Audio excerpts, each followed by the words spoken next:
Al estar entonando estas alabanzas hace un rato, ya como que comenzamos a sentir que entramos en una época distinta de todo lo que hemos estado viendo. Ya empezamos a escuchar las famosas campanas navideñas, ¿verdad? Anunciando realmente un evento. Y si bien es cierto que los cristianos, aunque haya muchas formas de pensar y a veces no nos pongamos de acuerdo, como suele suceder, hay algunos cristianos que se molestan porque celebremos la Navidad en diciembre del 25. No tenemos una seguridad de que nació el 25, como tampoco podemos decir todo lo contrario. Lo cierto es que si hacemos una cosa, los cristianos evangélicos, es celebrar el acontecimiento más grande de la historia. Que el Señor cumplió la promesa de enviar a su Hijo aquí a este mundo. Y así como Él lo prometió una vez, Él prometió que un día Él volverá. ¿Quién está listo para esperar al Señor? Esa es la bendición, esa es la maravilla de poder saber que el Señor cumple sus promesas. Hoy comenzamos una serie que nos va a llevar el resto del mes y vamos a hablar específicamente de un pasaje muy conocido. Un pasaje que estoy seguro ustedes van a recibir por ahí de muchas maneras, a través de tarjetas o de mensajes que escuchen por todos lados. Pero yo quisiera comenzar en este día adentrándonos un poquito a lo que el significado y el contexto de este pasaje significan para usted y para mí como cristianos. Por eso quiero invitarles a que abran la Biblia y voy a comenzar leyendo este pasaje en su contexto en la carta que el apóstol Pablo escribió a los cristianos en Galacia. La carta a los Gálatas, una carta muy buena, muy interesante. Quienes tuvieron la oportunidad de escuchar la serie que estuvimos enseñando hace ya un par de años en el libro de Gálatas podrán saber cuán significativa era esa. Gálatas capítulo número 3, voy a comenzar leyendo en el versículo 26 y voy a terminar en el capítulo 4, versículo 7. Gálatas capítulo 3, versículos 26 hasta el capítulo 4, versículo 7. Y les voy a invitar a hacer algo distinto. ¿Por qué no se pone de pie para honrar la palabra de Dios? Y aunque trae usted la versión de Biblia favorita, pueda leer de la versión de la Nueva Traducción Viviente, pero escuche usted la palabra de Dios y medite en estas palabras. El versículo 26 comienza diciéndonos aquí el apóstol Pablo lo siguiente. Pues todos ustedes son hijos de Dios por la fe en Cristo Jesús. Y todos los que fueron unidos a Cristo en el bautismo se han puesto a Cristo como si se pusieran ropa nueva. Ya no hay judío ni gentil, esclavo ni libre, hombre ni mujer, porque todos ustedes son uno en Cristo Jesús. Y ahora que pertenecen a Cristo, son verdaderamente hijos de Abraham, son sus herederos. Y la promesa de Dios a Abraham les pertenece a ustedes. Piénsenlo de la siguiente manera. Si un padre muere y deja una herencia a sus hijos pequeños, esos niños no están en mejor situación que los esclavos hasta que se hagan mayores de edad. Aunque son los verdaderos dueños de todas las posesiones de su padre, tienen que obedecer a sus tutores hasta que cumplan la edad establecida por su padre. Eso mismo sucedía con nosotros antes de que viniera Cristo. Éramos como niños, éramos esclavos de los principios de la ley, principios espirituales básicos de este mundo. Sin embargo, cuando se cumplió el tiempo establecido, Dios envió a su Hijo, nacido de una mujer y sujeto a la ley. Dios lo envió para que comprara la libertad de los que éramos esclavos de la ley, a fin de poder adoptarnos como sus propios hijos. Y debido a que somos sus hijos, Dios envió al Espíritu de su Hijo a nuestro corazón, el cual nos impulsa a exclamar: Abba, Padre. Ahora ya no eres un esclavo, sino un hijo de Dios, y como eres su hijo, Dios te ha hecho su heredero. Que Dios bendiga su santa palabra. Puede tomar asiento.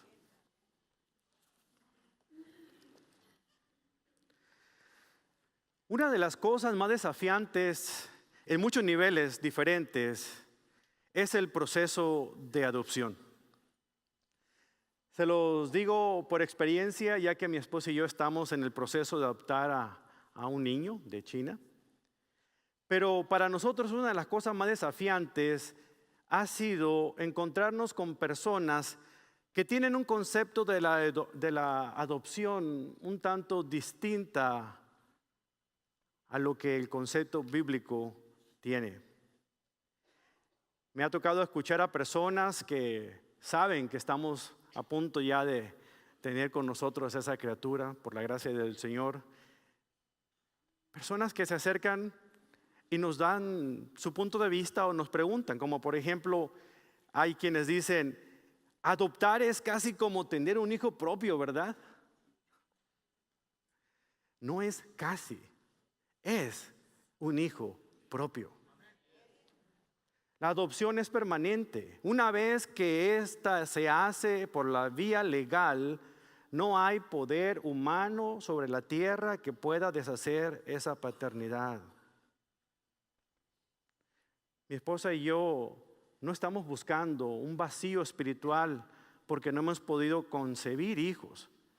Hemos decidido adoptar desde antes que supiéramos nosotros que no estábamos en condiciones de concebir. Hermanos, deseamos nosotros dar un legado espiritual, dar un hogar a una criatura que en este momento no tiene una familia que pueda llamar mi familia. Por eso es que nosotros estamos decidiendo hacerlo. Ahora, hay quienes dicen, ¿por qué eligieron a un niño de China y no de aquí, de Estados Unidos o de México? ¿Por qué tiene que ser de allá? De la misma manera que un misionero no escoge el lugar donde va a ir a servir a Dios, sino que busca la dirección de Dios para que le indique de dónde va a ser. De igual manera ocurrió con mi esposa y conmigo. Fue Dios el que puso los medios para que fuera de un país del oriente donde nosotros eligiéramos tener a una criatura. Además, Él nos guió. Él puso en nuestro corazón la paz, el deseo de que fuera una criatura completamente distinta a las culturas tanto de mi esposa como la mía. Él sabrá por qué hace las cosas, ¿verdad? Por otro lado, nosotros no elegimos al niño. Nosotros fuimos los elegidos como padres de esa criatura entre tantos solicitantes. Así es que a veces podemos cometer el error de querer elogiar a los padres adoptivos diciéndoles, ese niño es un suertudo porque fue adoptado por unos padres como ustedes. Si creyéramos en la suerte, yo diría, los suertudos somos nosotros. Que Dios realmente nos ha puesto en esta situación para poder ser padres de una criatura como esa. Otras personas dicen, aunque han adoptado, seguramente, ahora que ya han adoptado, su esposa va a quedar embarazada. Y no hay cosa que duela más que escuchar eso cuando ha habido intentos fallidos y pérdidas de embarazo. Y a veces, yo sé que la mejor intención es la que se da, pero no estamos conscientes de las palabras que estamos diciendo. ¿Saben ustedes que los padres adoptivos rara vez conciben después de adoptar un hijo? De hecho, únicamente el 5% de todos los padres que adoptan quedan concibiendo después a un hijo. La verdadera paternidad, al final de cuentas, no se trata de engendrar hijos. La verdadera paternidad se trata de criar hijos, aunque uno no los haya engendrado. Estas frases, con todos y sus conceptos erróneos acerca de la adopción, no solamente son un poco tristes y a veces hasta molestias para padres adoptivos, sino también demuestran lo poco que se entiende del significado de ser hijos de Dios. A veces olvidamos que la gracia de Dios hizo más que rescatarnos del pecado, de la esclavitud del pecado. La gracia de Dios nos ha hecho parte de la familia de Dios. Esa es la forma en que Dios trabaja, hermanos. Él adopta a quien Él rescata. Sin embargo, cuando Dios rescata a uno de sus hijos de la cárcel del pecado, no es el fin de la historia. Hay algo más. Pues Dios nos ha adoptado por gracia, dándonos la posición de hijos y los privilegios de esa filiación de hijos. O sea, Dios nos rescata, no nos perdona nuestros pecados y nos deja ahí que vayamos libres por el mundo. Dios nos rescata, nos perdona nuestros pecados y luego, como el buen juez que es, se baja del estrado, nos abraza y nos dice: ahora sí, vente conmigo a mi casa, que ahora será tu casa. Dios no solamente nos perdona, Dios nos adopta como sus hijos. Y lo hace gracias a su propio Hijo, el Señor Jesucristo. Dios eleva al redimido a la condición de hijo, otorgándole privilegios de la realeza. Y en el proceso trae vida a los corazones que han estado cargados por el rechazo y por la opresión. Personas que a veces quieren saber un poco más de nuestro proceso de adopción, donde dicen: ¿por qué será que los padres verdaderos de esa criatura lo abandonaron? ¿Padres verdaderos? ¿Significa que los padres adoptivos somos padres falsos? ¿Verdad que no? Porque no hay padre más verdadero que aquel que decide pasar su vida criando, educando, cuidando a la enfermedad de un hijo. Y en muchos de esos aspectos tenemos que entender que nuestro Dios es eso para nosotros. Un padre que nos cuida aun cuando nosotros ni siquiera sabíamos que Él existía. Con mi esposa a veces platicamos con respecto a Charles Asher, que así se va a llamar. Porque él no sabe que nosotros existimos. No sabe cuán amado y cuán esperado es. No sabe cuándo contamos las horas, los minutos de cada día, esperando la noticia donde nos digan: listos, ya pueden ir a recoger a su hijo. Día con día esperamos. Y nos llena a veces de angustia cuando nos preguntan: ¿cuándo va a ser? No sabemos, pero ya quisiéramos que fuera mañana. ¿Se imaginan ustedes cuando comparamos una adopción terrenal con la adopción espiritual, de la manera en que Dios espera ansiosamente que nosotros finalmente nos caiga el 20, como decimos en México, reaccionemos y nos acerquemos a Él por cuenta propia, porque Él ya hizo todo lo que estaba de su parte para poder perdonar nuestros pecados, para poder adoptarnos como suyos? Solamente espera que nosotros regresemos a Él. Cuando leemos la carta de Pablo a Gálatas, entendemos el concepto de la adopción espiritual de una manera inequívoca y realmente podemos entender la relación que tenemos nosotros con Él.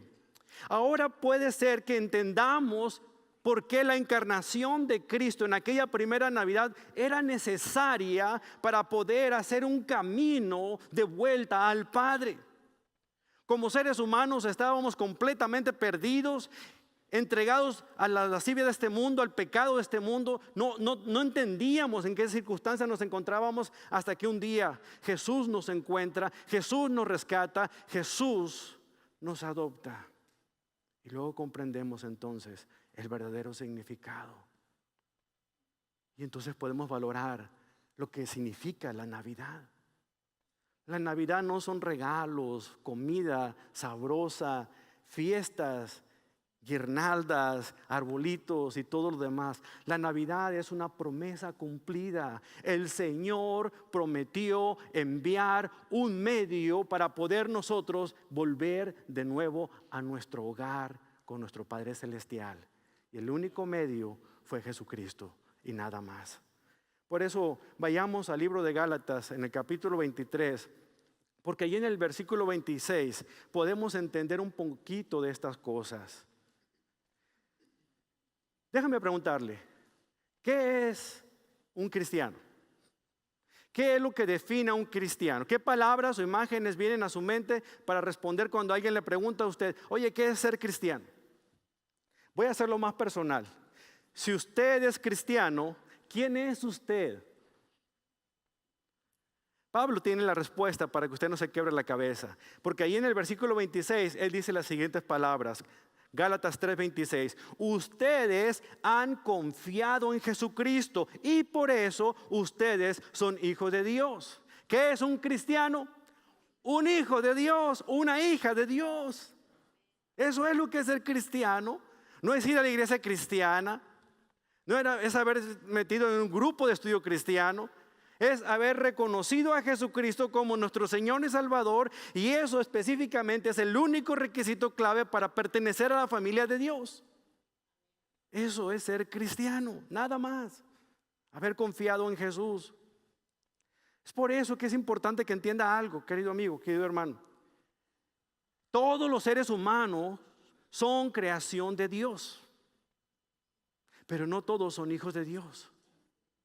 Todos los seres humanos han sido creados a la imagen y semejanza de Dios, pero no todos son hijos de Dios. Únicamente podemos ser hijos de Dios cuando confiamos en Jesucristo como nuestro Señor, como nuestro Salvador. Es el único medio para poder nosotros pertenecer a la familia de Dios. No nos equivoquemos. No es cuántos años lleva en la iglesia, no es cuántos versículos memorice, no es cuántas veces haya leído la Biblia. Es únicamente si de verdad ha confiado en Jesús como su Salvador. Sinclair Ferguson lo dijo de esta manera: la noción de que somos hijos de Dios, sus propios hijos e hijas, es la causa principal de la vida cristiana. De hecho, hemos llegado al punto culminante del Evangelio, porque eso es el Evangelio. El poder declarar que somos hijos de Dios por lo que Cristo hizo en la cruz de Calvario.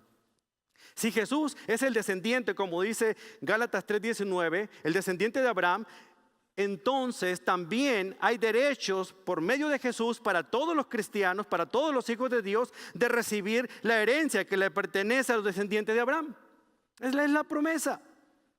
Cualquiera que pertenezca a Cristo por medio de la fe es heredero de todo lo que Dios tiene para su Hijo Jesucristo. ¿Por qué? ¿Cómo nos llega esa herencia? Por medio del Hijo llegamos a ser hijos de Dios. La salvación, hermanos, es por gracia, no por méritos, no por obras, no por cuántas cosas tenga que hacer para ganar a Dios o ganarse a su favor. La salvación es un regalo que Dios le da porque ha depositado usted su fe en el único que puede salvar su alma, y ese es Cristo Jesús. Somos salvos por gracia únicamente, a través de la fe únicamente, en Cristo únicamente. Debemos evitar entonces añadirle algo a nuestra fe en Cristo. No es creer en Cristo más hacer obras. ¿Cuántas veces estoy sirviendo en la iglesia? ¿Cuántos días voy al culto? ¿Cuántas cosas y cuánto más? Únicamente nuestra fe en Cristo. No por obras para que nadie se gloríe, dice el apóstol Pablo, porque es un regalo de Dios. Pablo en Gálatas 2 confronta a muchos de los cristianos ahí en Galacia porque estaban ellos haciendo caso a lo que decían un grupo de judaizantes. Muchos de los judíos que se habían convertido al cristianismo, o al menos pretendían que conocían de las cosas de Cristo, y empezaron a decir que para poder ser cristianos primero tenían que ser judíos. Para poder ser cristianos se tenían que circuncidar. Es como si hoy dicen: para poder ustedes ser cristianos necesitan bautizarse. Más o menos era la misma idea. Pero no, hermanos, somos salvos únicamente por fe en Cristo Jesús. El bautismo llega a nuestras vidas en agua como una evidencia de lo que ya ocurrió internamente. El bautismo simplemente es un símbolo. Ahora vemos aquí el apóstol Pablo hablando de eso, pero hay un concepto muy interesante que muchos quizá conozcan y otros no conozcan de lleno y de fondo. Porque hay quienes consideran que la justificación es una de las doctrinas más importantes del cristianismo bíblico, más que cualquier otra cosa. Y es cierto, la justificación por fe es lo que nos distingue a nosotros los cristianos de cualquier otro tipo de religión o sistema religioso que exista en el planeta. Porque no tiene que ver absolutamente con nada de lo que yo haga, y tiene que ver con todo lo que ya hizo Cristo en la cruz del Calvario. La justificación, la palabra justificación realmente significa pronunciado o tratado como justo. Por lo tanto, la doctrina de la justificación, escucha bien, es el acto donde Dios declara al pecador como justo, o sea, inocente de su pecado. Ahora, no significa esto de que ya le quitó sus pecados, le borró sus pecados, simplemente ya no es culpable de esos pecados, porque por esos pecados alguien más pagó un precio muy alto, pagó la condena total de lo que merecía esos pecados. Esta declaración de justicia es el ser justificado delante de Dios, y únicamente se basa por el sacrificio que Cristo hizo en la cruz del Calvario. Él es nuestra justicia. ¿Por qué? Porque su justicia se puso sobre nosotros y fuimos declarados justos, y nuestra iniquidad, nuestra maldad, nuestra pecaminosidad se puso sobre Cristo en aquella cruz, y Él fue declarado culpable y Él murió en esa cruz. Por lo tanto, por los méritos de Cristo, por su obra en la cruz, yo soy declarado inocente de todo pecado cometido. ¿Se imagina usted? Eso es lo maravilloso de poder esperar en Cristo por todo lo que Él ya ha hecho, descansar en su promesa. Qué triste aquellos que consideran que por cualquier error que cometan, por cualquier pecado que cometan, van a perder la relación con Dios, van a perder su salvación, como si se tratara de algo que me dan a mí, en lugar de pensar algo que se me ha puesto en mí, como si fuera un tratamiento, del cual nadie me lo puede quitar, porque cuando a usted le aplican un tratamiento, ¿quién va a llegar a quitarle el tratamiento cuando ya todo su cuerpo absorbió el tratamiento? El cáncer del pecado ha quedado sanado. Nadie podrá quitarle ese tratamiento. Y esa es la salvación maravillosa de Cristo en nuestras vidas. Por lo tanto, entendamos, salvos por la gracia, justificados por la fe en Cristo Jesús, el resultado maravilloso es ser adoptados por amor. Eso es lo que Cristo hizo. Eso es lo que el Padre Celestial hizo a través de Cristo. Y no puedo enfatizar lo suficiente la importancia de la doctrina de la justificación, ya que cada seguidor de Cristo necesita comprender la sólida enseñanza bíblica de la justificación. Pero quiero decirle que la justificación no es el fin. La justificación es un medio para alcanzar el fin. Y el fin es que usted y yo podamos ser adoptados por Dios para estar donde Él está por la eternidad. El escritor J.I. Packer lo escribió de esta manera en su libro El conocimiento del Dios Santo. Dice, la adopción es el mayor privilegio que ofrece el evangelio más grande, incluso que la justificación. Esto puede provocar que algunos levanten la ceja, ya que la justificación es el don de Dios a los evangélicos desde Lutero hasta nuestros días. Han puesto el mayor énfasis en ella y estamos acostumbrados a decir, casi sin pensarlo, que la justificación gratuita es la bendición suprema de Dios para nosotros los pecadores. No obstante, una cuidadosa reflexión mostrará la verdad de esta declaración que acabamos de decir. Esta justificación a la cual nos referimos como el perdón de Dios por el pasado, junto con su aceptación para el futuro, es la bendición primaria y fundamental del evangelio, porque resuelve nuestra necesidad espiritual primaria. Por naturaleza, todos estamos bajo el juicio de Dios. Su ley nos condena, la conciencia de culpa nos carcome, haciéndonos sentir inquietos, miserables y en nuestros momentos de lucidez, temerosos. No tenemos paz.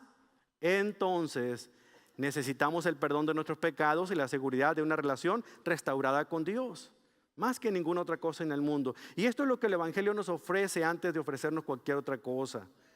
Pero, me encanta esto, escuche bien.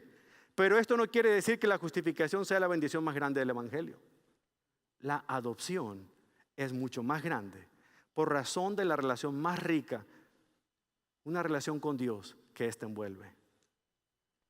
El autor continúa explicando que la adopción es una bendición más grande que la justificación. ¿Por qué? Porque la doctrina de la justificación nos hace rectos, justos delante de Dios, el juez, pero la doctrina de la adopción nos hace amados por el Padre Celestial. En la justificación la imagen es legal, es una declaración legal, ya eres inocente, pero en la adopción el juez no solo te declara inocente, sino que también se levanta de su asiento y te invita a que formes parte de su familia por el resto de tu vida.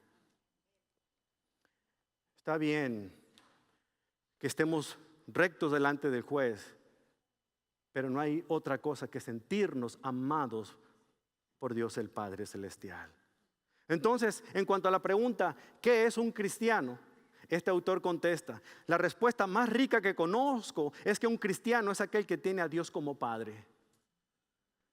Si quieres juzgar qué también entiende una persona el cristianismo, pregúntale a esa persona, averigua qué es lo que piensa del concepto de ser hijo o hija de Dios. Y su respuesta te va a decir a ti realmente si entiende lo que es ser cristiano o no. Porque solamente entendiendo lo que significa ser adoptados por Dios, logramos comprender la anchura, la profundidad, la amplitud, la majestuosidad del amor del Padre hacia sus hijos. Que sin merecerlo, que sin habérselo ganado, que sin haber hecho absolutamente nada para poder pagarle a Dios su amor, Dios decide amar a aquel que no es digno de ser amado. ¿Ustedes creen que Asher necesite ser amado? Absolutamente. ¿Ustedes creen que Él ha hecho algo para merecer el amor de Carla y mío? Absolutamente nada. Nada. Ni nos hemos visto las caras. Bueno, nosotros hemos visto la foto de Él. Pero precisamente es lo que Dios majestuosamente nos muestra, que aun cuando no hubiera nada en nosotros que mereciera captar su atención o dignarse a extender su amor, Él decide y dice: Carlos, yo te voy a amar aunque tú no te lo merezcas. Yo te voy a amar aunque te has portado mal. Yo te voy a amar simple y sencillamente porque a mí se me dio la gana y te calles. Padre, ámame todo lo que tú puedas, porque definitivamente es la necesidad más grande que siento. Por eso el segundo punto es esa adopción maravillosa de este Padre adoptivo que tenemos. Y ahí en Gálatas capítulo 3, versículo 27 en adelante, hasta el capítulo 4, versículo 7, tenemos el maravilloso argumento acerca de la adopción de nuestro Padre Celestial. Hay muchas personas que se ofenden cuando leen este pasaje, porque ahí habla que Dios nos ha adoptado como hijos. Pero hoy, en el mundo políticamente correcto en el que vivimos, tenemos que decir hijos e hijas. Y algunas personas se ofenden porque menciona hijos. Déjame explicarles una cosa. Aquí el Señor, cuando está escribiendo a través de Pablo, es muy claro decir hijos, pero no tiene en mente ningún tipo de género. Es decir, a la iglesia la llama la esposa de Cristo. Y los hombres son parte de la iglesia. Por lo tanto, los hombres son esposas. Un día platicaba con uno de los líderes de la iglesia: a mí no me gusta que me digan la esposa de Cristo si soy hombre. Pero de igual manera, a la mujer se le llama hijo. ¿Qué significa esto? El término hijo, hijo maduro o hijo adulto, realmente es una forma legal de reconocer una adopción como oficial. Es un aspecto en el cual Dios dice: tú eres mío porque yo he decidido amarte a ti. Por lo tanto, si usted ha confiado en Jesucristo como su Señor y Salvador, adivine que el Señor le declara a usted propiedad. Usted es de Dios, sea hombre, sea mujer. Por eso, ¿de qué manera nosotros entendemos esto? El versículo 27 nos lo dice: porque cuando fueron bautizados también quedaron unidos a Cristo y ahora actúan como Él. El bautismo al que se refiere Pablo aquí es el bautismo del Espíritu Santo. No es el bautismo en agua. Está específicamente hablando de lo que significa. Cuando ustedes y yo confesamos a Jesús, creemos en Él como nuestro Señor y Salvador, en ese mismo instante ocurren tres cosas. En primer lugar, en ese momento somos sellados como propiedad de Dios. Eso es lo que se llama el poder nosotros recibir la morada del Espíritu permanentemente en nuestra vida. En ese momento Él viene, se queda a vivir, hace su tienda de campaña en mi corazón, se muda a mi vecindario, como diría un autor, y ahí se queda. Él está morando en sus hijos. Lo segundo que ocurre, en ese mismo instante, una sola vez, y en definitiva, Él nos bautiza con su Espíritu Santo. Es decir, antes éramos extranjeros, enemigos, antes éramos forajidos, foráneos, pero cuando confesamos a Jesucristo como nuestro Señor, Él nos bautiza dentro de la familia de Dios. Ahora yo soy parte de la familia de Dios. Lo que yo debo hacer, de acuerdo a lo que Pablo dice en Efesios capítulo 5, lo que yo debo hacer de aquí en adelante es llenarme del Espíritu de Dios. No buscar bautismo, no buscar ninguna otra cosa. Quiero llenarme, y significa quiero ceder mi voluntad a la voluntad del Espíritu. Que el Espíritu more en mí, ¿verdad? Pero que también conduzca mi vida por donde quiera Él llevarla. Y no meterme en medio de Él. Él tiene que decir hacia dónde vamos. Eso significa el ser llenos del Espíritu Santo. Aquí Pablo dice que todos los cristianos en ese momento, no solamente el Espíritu mora en ellos, sino que todos ahora pertenecen a la misma familia, la familia de Dios. Y de acuerdo a lo que leemos en el versículo 28 en adelante, los derechos plenos de un hijo, cuando se consideraba un hijo natural, un hijo biológico, incluía una herencia completa que se otorgaba a todos los que pertenecen a Cristo, independientemente si eran hombres, si eran mujeres, si eran judíos o si eran gentiles, si eran esclavos, si eran libres. ¿Se imaginan? Rompiendo todas las barreras culturales, las barreras de género, las barreras sociales. Una vez que nosotros somos bautizados en la familia de Dios, ya somos uno como creyentes. Somos uno con Cristo porque ahora pertenecemos a Él, pero somos uno como iglesia entre creyentes. Ya no debiera haber diferencias, ya no debiera haber pleitos, ya no debiera haber rencillas, ya no debiera haber envidias, porque ahora todos aquí somos uno en Cristo. Y si por ahí hay alguno que anda enojado, que no quiere perdonar a su hermano, vamos a tener que platicar usted y yo porque usted no ha entendido lo que significa ser cristiano. Es más, si todavía persiste en seguir montado en su macho, decimos en México, renuente y más terco que una mula, la frase favorita de mi mujer, entonces usted, yo creo que no ha entendido la salvación o simplemente usted no es salvo. Esa es la única evidencia que puedo entender para que usted siga en sus situaciones, no entendiendo de lo que Dios quiere es que nosotros seamos uno como sus hijos. Esto nos lleva a nosotros a entender una situación muy particular, la posición de hijos. Dios envió a su Hijo para que podamos recibir una posición como hijos de Dios. Allí en Gálatas capítulo 4, versículo 4, dice, en la plenitud del tiempo, Dios envió a su Hijo. ¿Qué significa la plenitud del tiempo? En primer lugar, entendamos el concepto de que hemos sido adoptados. Para poder explicar el concepto de que en la plenitud del tiempo Dios envía a su Hijo, es importante entender el concepto de la adopción. Y utilizando la misma analogía de la adopción terrenal, fíjense qué maravillosamente está desplegada aquí en Gálatas capítulo 4, versículo 4 y 5, la manera como el Señor nos ha adoptado a nosotros. La palabra adopción en griego significa colocar a un hijo como mayor de edad en una familia. ¿Qué significa eso? Que cuando el hijo ya tiene la mayoría de edad, ya tiene cierta posición en la familia, ya hay ciertos privilegios que se le pueden conceder, ya es una persona más responsable, se le delega más autoridad. ¿Acaso no le decían sus padres, cuando cumplas 18 años te voy a prestar mi carro? Cuando cumplas 18 años vas a poder salir por tu cuenta. Cuando cumplas 18 años vas a empezar a pagar tus cuentas. Eso sí nos gustó, ¿verdad? Pero a veces vemos que hay una responsabilidad más grande que se tiene cuando un hijo cumple la mayoría de edad. Bueno, es lo que Dios hace de alguna otra manera muy interesante. Cuando nosotros somos declarados hijos, somos adoptados hijos de Dios, es como si nos convirtiéramos en el hermano menor de Cristo.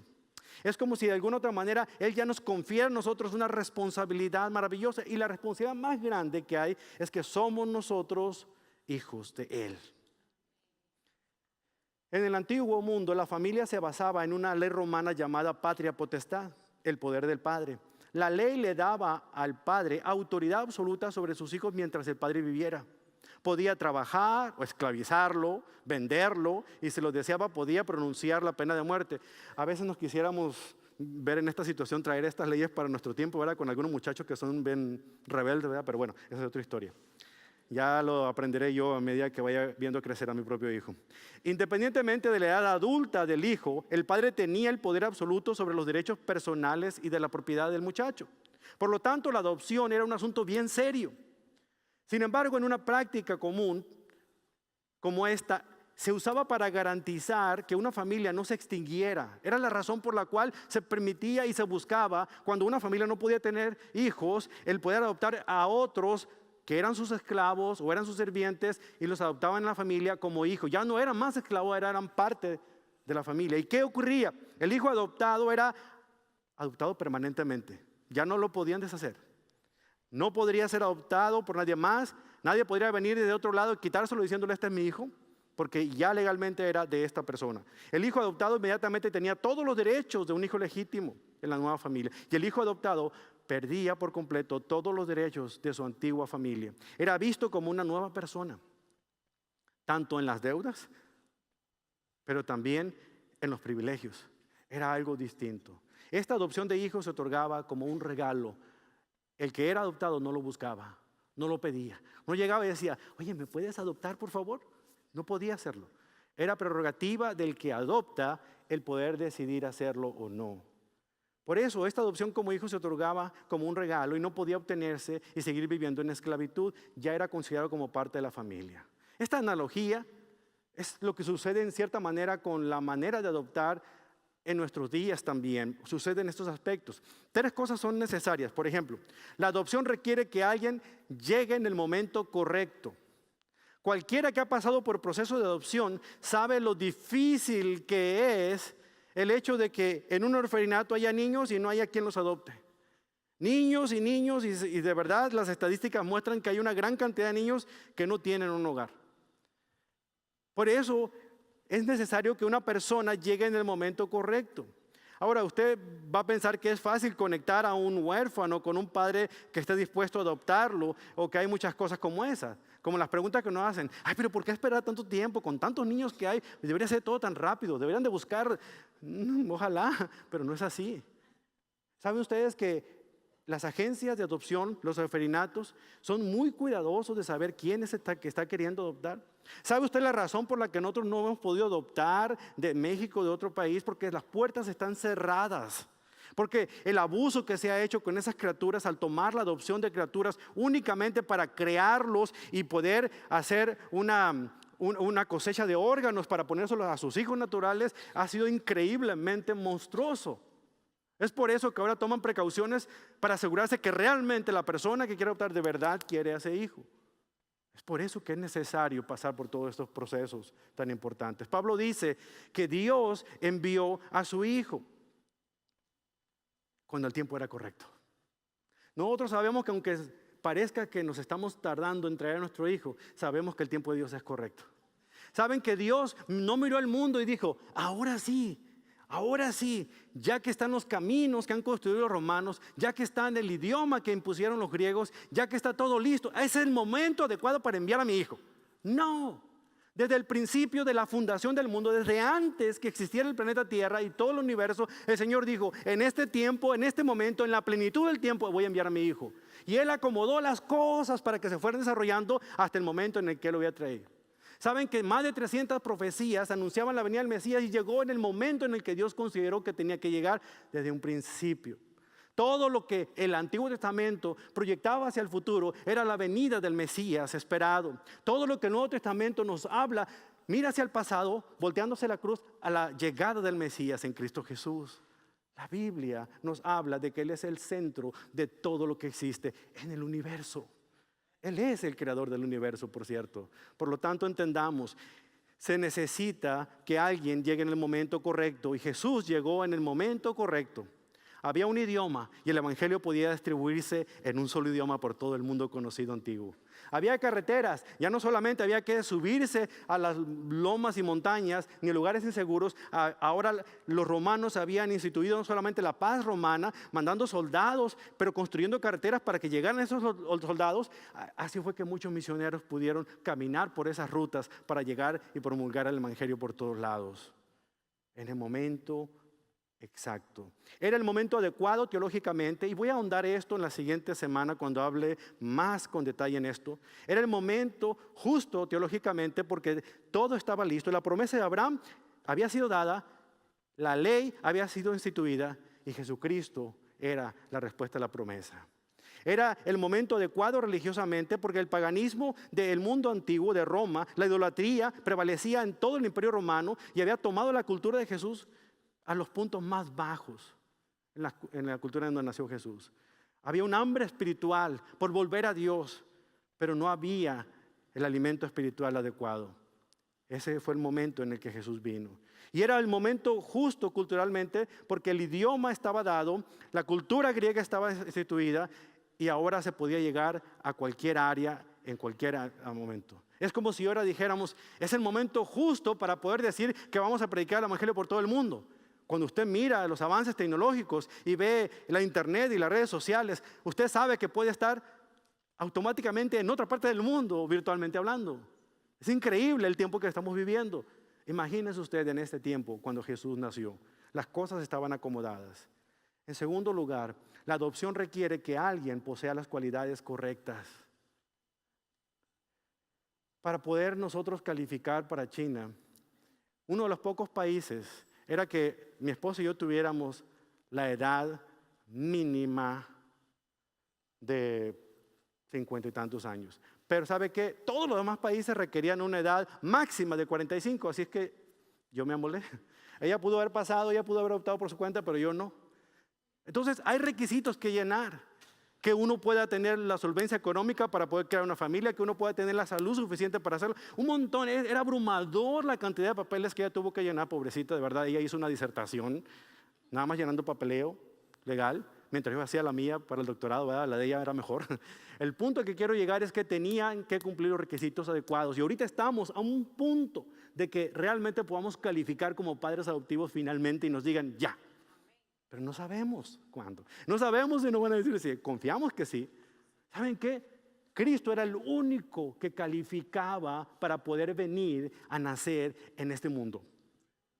Pablo lo dice, él nació de mujer, es decir, que él era ser humano. Carne y hueso, nació, fue engendrado en el útero materno. No por hombre, sino por el Espíritu Santo. Pero también fue enviado por Dios. Aunque nacido de mujer, fue enviado por Dios.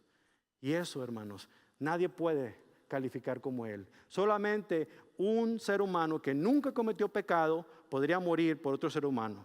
Porque cualquiera de nosotros como seres humanos pudiéramos dar la muerte por alguien más, pero primeramente morimos por nuestros propios pecados. Pero Cristo no conoció pecado. Pero solamente Dios podía resucitar de la muerte. Ningún ser humano podía hacerlo por su propia iniciativa. Así es que no había otro que calificara para poder llevar a cabo esta hermosa adopción. Y Jesucristo tenía esta. La tercera y última, la adopción requiere de alguien que tenga determinación correcta. Ustedes no adoptan accidentalmente, no les llegó en la caja como vemos en las películas, en una canastita y le pusieron un bebé y dicen, ay, mira, adopté un bebé. Ojalá eso pasara, ¿verdad? No creo que alguno de ustedes me vaya a dejar a su hijo allá en la puerta de la casa, pero bueno, esa es otra historia. Ganas no les faltan a algunos de ustedes, ¿verdad? Pero bueno, ya hablaremos de eso después. El punto que quiero llegar, que se requiere determinación para iniciar el proceso y llegar hasta completarlo hasta el final. Se necesitaba hacer esto. Dios envió a su Hijo, dice aquí en Gálatas 4:5, Él determinó desde el principio de la humanidad redimir a aquellos que se habían perdido. Él determinó enviar a su Hijo a morir en la cruz. Él fue el que determinó todo esto de una manera muy particular. Si a nosotros nos dijeran, vamos a suponer que Asher tuviera ya 10 años y nos dijeran que era un niño que es ladrón, que es mentiroso, que es abusivo, que golpea a la gente, que nos dice que son 1000 cosas. A veces nos preguntamos si como seres humanos dijéramos si nos aventamos con él o no. Qué bueno que Dios no piensa como nosotros, ¿verdad? Qué bueno que Dios no está diciendo, no, Carlos es un pecador, mira cómo es. Y habla muy bonito el domingo, pero el resto de la semana mira todo lo que hace. No, que yo no quiero nada con él. No, sabiendo cómo somos, Él decide acercarse. Él determinó acercarse conmigo que no merecía ser salvado para poder extenderme la salvación. Y así con cada uno de nosotros. La determinación de Dios llegó hasta el final, lo que no podemos hacer como seres humanos. Finalmente, los privilegios de esa afiliación. Dios envió a su Espíritu Santo. ¿Se da cuenta? Primero dice, Dios envió a su Hijo. Y ahora dice, Dios envía a su Espíritu Santo para que podamos nosotros experimentar el privilegio de la adopción. No solamente es el hecho de salvarnos de nuestros pecados, de irnos a la condenación eterna, sino que disfrutemos en esta vida y en la venidera de los privilegios de ser hijos adoptivos de Dios. El Espíritu vive en nosotros. Dios envió al mundo a Jesús a morir por nosotros. Dios envió al mundo a su Espíritu a vivir por nosotros y en nosotros. Esa es la maravilla del Padre que nos ama, que nos ha protegido declarándonos hijos, pero nos ha amado demostrando ese amor. Y es ese amor lo que nos hace clamar, como dice aquí Pablo, Abba, Padre. Y me gusta que Pablo emplea una palabra aramea aquí, cuando los gálatas no sabían nada de arameo, como nosotros tampoco, pero la palabra Abba es una palabra que no tiene una traducción correcta, pero una palabra muy cariñosa con la que se puede hablar a un padre. En México decimos papi, papi chulo. No sé cómo le digan ustedes en su tierra. Mi esposa me acaba de comprar una camiseta que dice papi chulo. Luego se la voy a prender. Y le compró una para Asher que dice papi chulo. Ya nos verán. No sé cómo le dirán ustedes. Mamá, papi, papá, papa, como sea. Pero es una expresión de cariño cercana a él. Esa expresión es la que Pablo está diciendo. Ustedes ahora ya no son personas ajenas, ustedes son herederos de Dios. Todo lo que tiene Dios en Cristo es de ustedes. Son coherederos con Cristo. Ustedes pueden acercarse confiadamente a Él y clamar, Abba, Padre, Abba, Padre, Papi, Papi, Dios.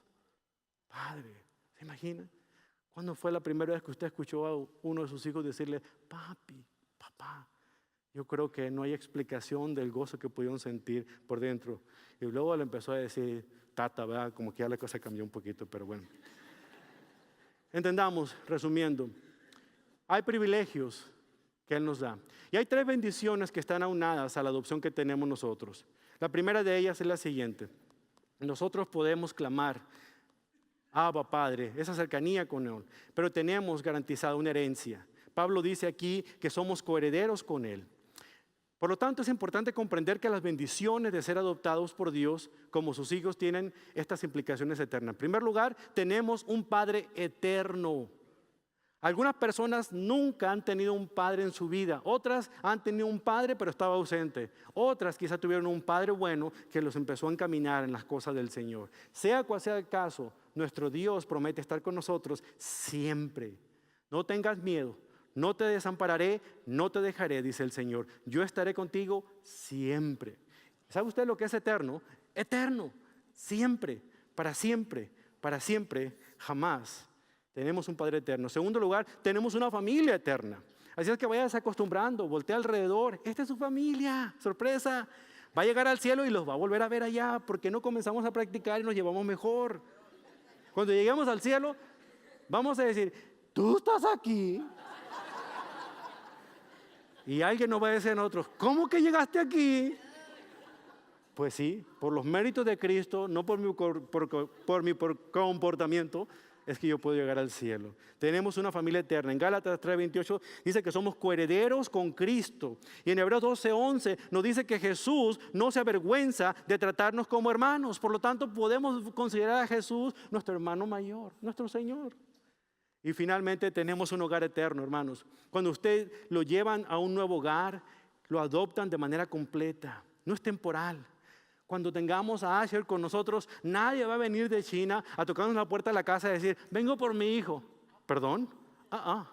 Este es nuestro hijo y legalmente y también porque el Señor nos los ha provisto. Nadie va a poder hacer eso. Eso es lo que Dios hace con nosotros al adoptarnos. No va a llegar el Satanás y decirle, vengo por mi...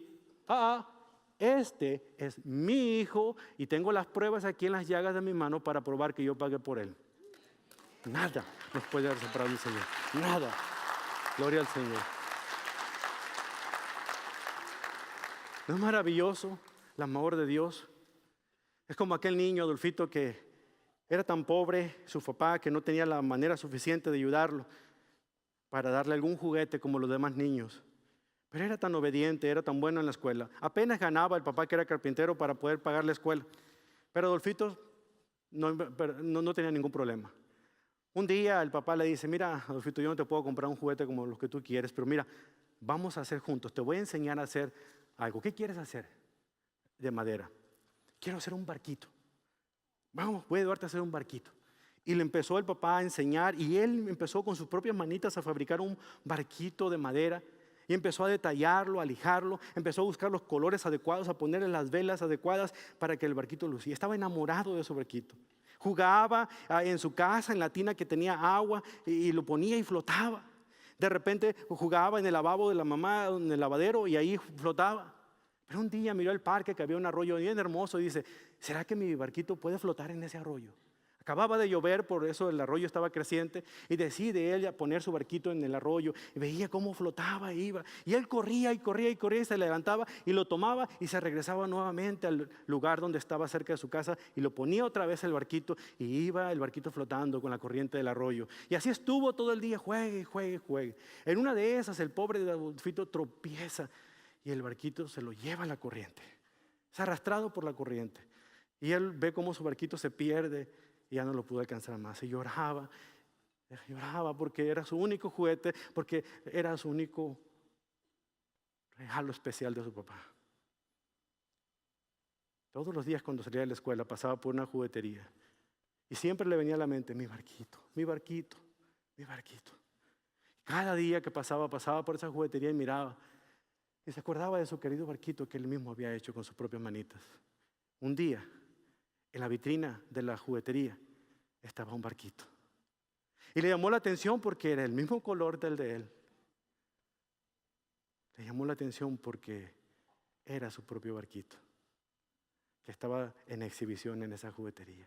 Emocionado, entró a la tienda y habló con el dueño. Le dijo: Señor, el barquito que tiene usted en la vitrina es mío, tiene mi nombre, mire, véale abajo. Y sí, tenía el nombre, Adolfito. Pero el dueño le dice: lo siento, hijo, pero ahora este barquito está en mi tienda, por lo tanto es mío. Y si tú lo quieres, tienes que pagar por él. Salió corriendo y buscó la manera de trabajar en lo que pudiera, empaquetando víveres en el supermercado, ayudándole a los vecinos a hacer mandados. De alguna otra manera juntaba lo que podía para tener el dinero suficiente y juntar para comprar su barquito favorito. Llega a la tienda después de semanas de trabajar y con sus moneditas encima del mostrador le dice: Señor, vengo por mi barquito, aquí está mi dinero. Estaba todo abollado, no lo había vendido por nadie. Así es que lo saca de la vitrina el dueño, se lo entrega a Adolfito y él sale contento abrazando su barquito. Cuando sale de la tienda lo ve y le dice: eres doblemente mío. Primero, porque yo te hice. Y segundo, porque yo pagué otra vez por ti.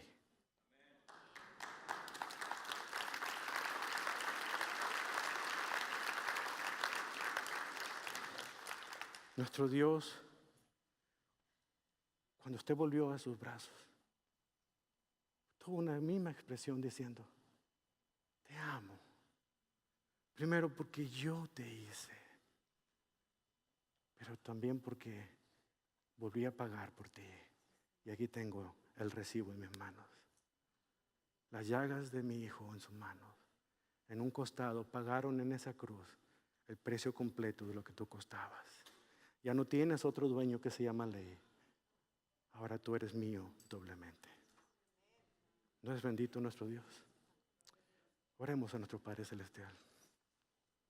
Gracias, bendito Dios, por el amor que usted nos tiene, por la bendición que tenemos, Señor, de llamarnos sus hijos, por el privilegio tan grande, Señor, que tenemos de poder ser adoptados, amados, queridos y comprados a gran precio.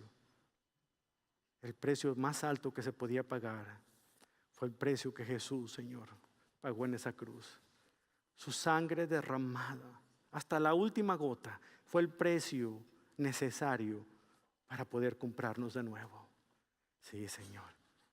Su Hijo nos compró con su sangre y nos ha adoptado usted por el amor que le tiene a su Hijo y nos ama como sus propios hijos, porque eso es lo que somos. Usted no hace distinción si Jesús es el único genuino o si los judíos son los únicos genuinos. Usted ha extendido su amor a todos aquellos que han confiado en Jesús como su Señor y Salvador. Por lo tanto, Señor, podemos decirle este día: Abba, Abba, Abba. Gracias, papá, por el amor que usted nos tiene, por amarnos sin que lo mereciéramos, por buscarnos sin saber que estábamos perdidos, por encontrarnos, llevarnos en sus brazos, curar nuestras heridas provocadas por el pecado y restableciendo nuestro corazón de nuevo. Y ahora, Señor, aquí estamos, esperanzados, Señor, a escuchar esas palabras de ánimo, de saber que somos valiosos a sus ojos, aunque el mundo nos desprecie. Pero así como Jesús, Señor, fue despreciado por el mundo, nosotros con Cristo vamos a padecer también esos mismos sufrimientos. Pero la buena noticia es que así como Jesús es heredero de todo lo que usted tiene en el cielo, la buena noticia es que nosotros, por ser de Cristo, somos herederos de todo lo que usted tiene en el cielo. Sobre todo ese amor tan grande que usted nos tiene. Gracias por amarnos. Gracias por querernos. Gracias, Señor, por cuidarnos. Gracias por esa muerte en la cruz que nos ha redimido. Y gracias por adoptarnos como sus hijos. En el mérito precioso de Cristo, agradecemos todo esto. Todos decimos amén.